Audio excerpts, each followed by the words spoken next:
Getting your work printed in a magazine for many photographers is the holy grail. But how do you get your work featured in a magazine? Well, in this video, I'm going to show you how, basically. I'm going to show you how to approach different editors, how to photograph and edit your photos so they're of a standard to get featured in magazines. And basically, I want to help you guys get featured in print, but what qualifies me to tell you guys about it? Well, now these are just some of my front covers, and while I might not be a professional photographer, I do know a thing or two about getting myself featured in them.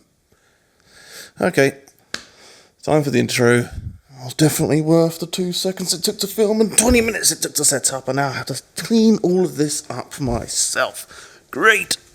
What is going on, guys? Shooting Dave here. So good to see your faces. Welcome back to the channel. Now, if you're new here and you don't know what I'm about, well, I'm a photographer from London that now lives here in Los Angeles, and I make photo and video editing tutorials. So if that sounds like something of interest to you, then please do consider subscribing. Yes, in today's video, I want to show you guys how to get your work featured inside a magazine. At the front of this video, I'm going to walk you through some camera gear, some composition and editing tips, and then towards the end of the video, I'm going to show you how to find different magazines, how to find the editors that work at those magazines, and also, how to present yourself when you're working for a magazine. There are a couple of tips and tricks to learn along the way, and for anyone that is interested in getting their work featured in the magazine, this is going to be an important video for you. Okay, let's get started. Let's talk composition for a second. Essentially, there is one rule when photographing cars, and that is do not frame the car up so it fills the entire image. You want to have some breathing space to the top or the bottom and to the left or to the right. And the reason we want to do that is so editors have a chance to put some text or copy over the image without it covering up the car. Editors like to have options when doing this, so sometimes they might use an entire image with no text or copy over the top, but as you can see, they like plenty of options. And as to when it comes to photographing front covers, as you can see here, the car is large and in frame, but this was actually shot much longer and much more space on the bottom, so they have plenty of space to put all of their copy on and all the information that's going to be in that issue. The same case with this one, the car is filling up most of the frame, but there's still space across the bottom so they can put their issue information and then all their branding across the top. And if you look at this one has tons of negative space in there, so the car is occupying a very small portion of the image, but then they got all of their branding that they can put over the top. So when you're photographing cars, the main thing you want to do is make sure that you have plenty of space so the editors have options and they can use their image and their layouts and put all the text and information that they need around it. Sound good? Okay, and a couple more things on composition. Essentially, when you're photographing the car, make sure there are no poles or lampposts sticking out the roof of the car because that's super annoying, and while you can fix it in post, it's just better to park the car where this won't be an issue. And when you're parking the car, take a look around at the surrounding area and make sure there is no litter or rubbish on the floor. If you can remove it, that's great, and if you have to, remove it in post afterwards.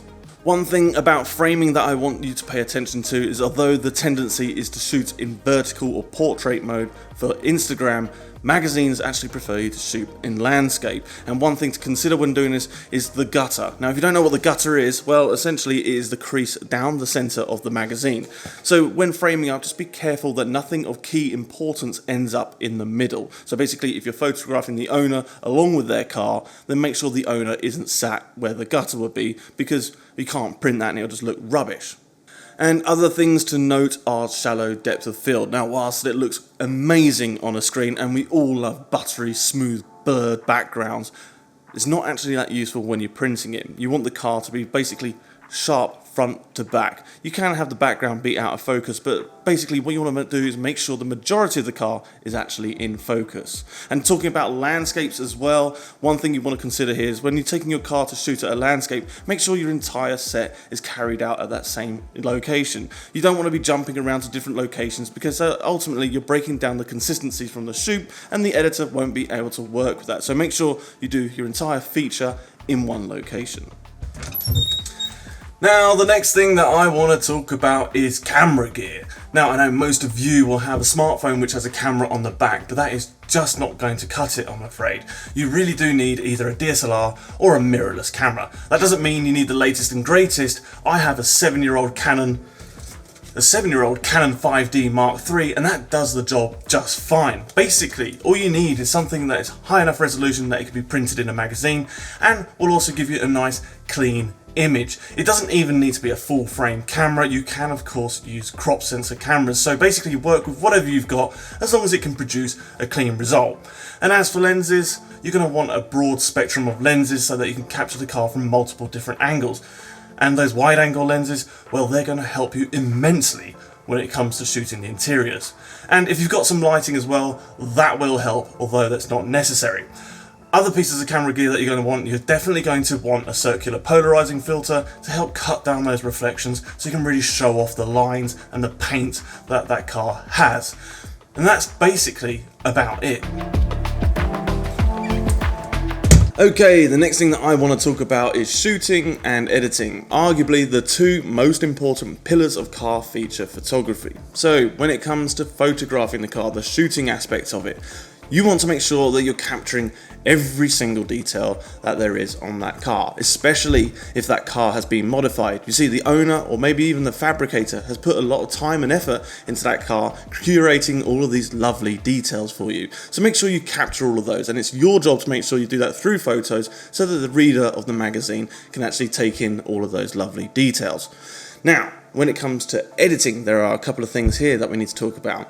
First of all, you're shooting for print, so you don't want to blow your highlights or crush your shadows. So make sure the shadow information and those highlights are nice and retained, because you can't print any information that has gone beyond white or beyond black. And the other thing when it comes to editing, you can of course put your own style on there, but just make sure that color consistency is accurate across all of the images that you're supplying to the editor.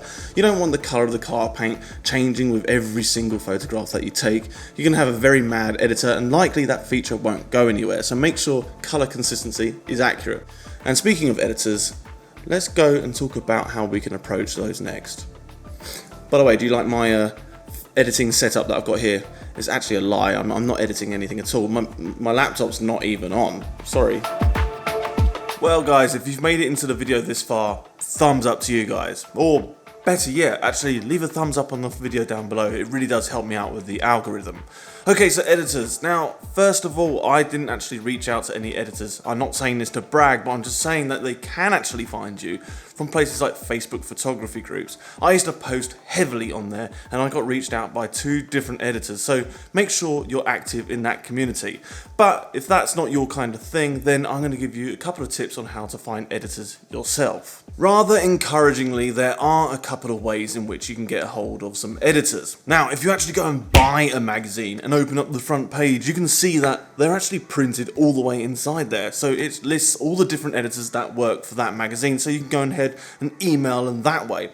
Other ways, well, you've got LinkedIn. You can actually find out where these people work. After all, it is a professional website, and these are professional editors, and they will be listed on that magazine's profile page. You can also reach out on Instagram or find them on Facebook and message them through the magazine's Facebook page. But there's no real perfect way to do it. You have to try each and every one yourself and find out which one works for you. Okay, so what do you do once you found an editor? Well, there are a couple of things. You can't just go up to them and beg them from work. They're not going to know who you are. They're also extremely busy, so they're not going to take the time of day to go, I want you to go and shoot this. No.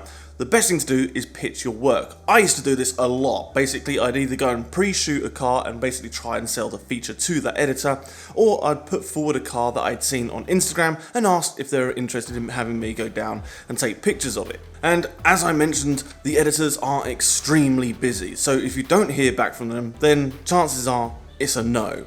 And on the rare occasion that an editor will reach out to you guys and ask you to go and photograph a feature, there are a couple of things that you want to bear in mind. First of all, you're representing that magazine when you go out and shoot, so that means you need to be professional. I mean, turn up on time, make sure your camera gear is charged and cleaned, make sure you have good communication with the editor, because you don't want to delay a deadline. Editors are working under a lot of pressure and they have deadlines that they have to meet, and if you're dragging your heels on editing that feature, well, they're not going to be able to use it, and that's going to delay production, which is a big no-no in the world of print. Now, I know finding an editor can be a daunting prospect, but trust me, once you found your first one, it gets much easier from there. More work seems to open up for you, so just keep plugging away, and if you don't make it so far, don't worry, it will come to you in the end. You can even watch some of my tutorials on how to edit better so that you can get in front of more editors.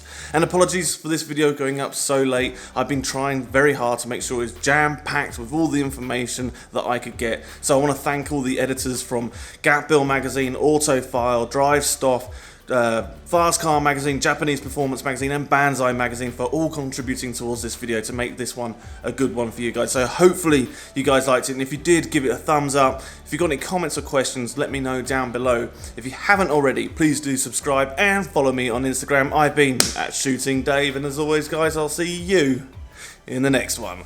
See ya. See ya. What do we think to that ending?